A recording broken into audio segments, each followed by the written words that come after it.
And the reason we know about this reported conclusion of the Centers for Disease Control, about what Americans should be doing, about what advice Americans should get in the middle of this crisis, is because somebody who is not authorized to speak publicly about the matter was apparently freaked out enough by this advice being spiked by the White House that this person instead went to the press, went to the Associated Press to make sure that the word got out, because otherwise, how will people know?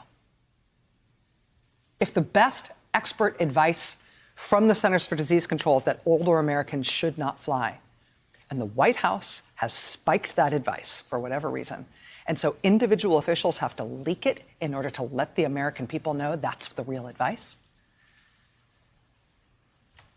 This is an important moment in this crisis, right? This is the worst case scenario that you get from a government that doesn't know what they're doing and is willing to lie to the people about things that will keep them alive. And so this kind of leak, anonymous tip to the press, is how we, the American public, are going to get access to the real recommendations of the real experts who are supposed to be giving us advice to save lives. Right? But anonymous officials leaking it out because the White House has stopped the advice from being given. There have been a lot of problems with the federal government's bungling, I'll say it again, because I'm trying to be nice, and slow and internally contradictory and craven and dishonest and ignorant handling of this crisis. But honestly, if the White House is blocking the CDC from telling Americans very basic stuff like this, very simple, direct rules and advice, if you're old, don't get on a plane.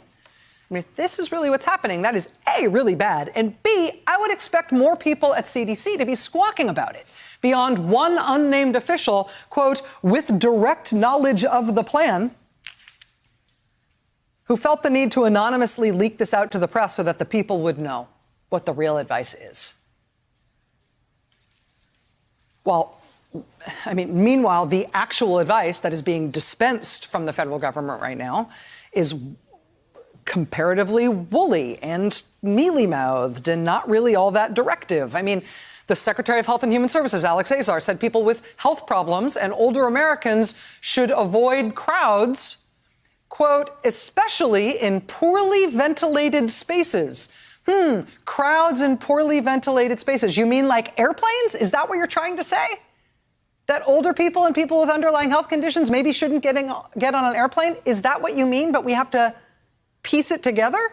Has somebody told you you can't say old people shouldn't get on airplanes right now? Are you hinting at that? Blink twice if you are.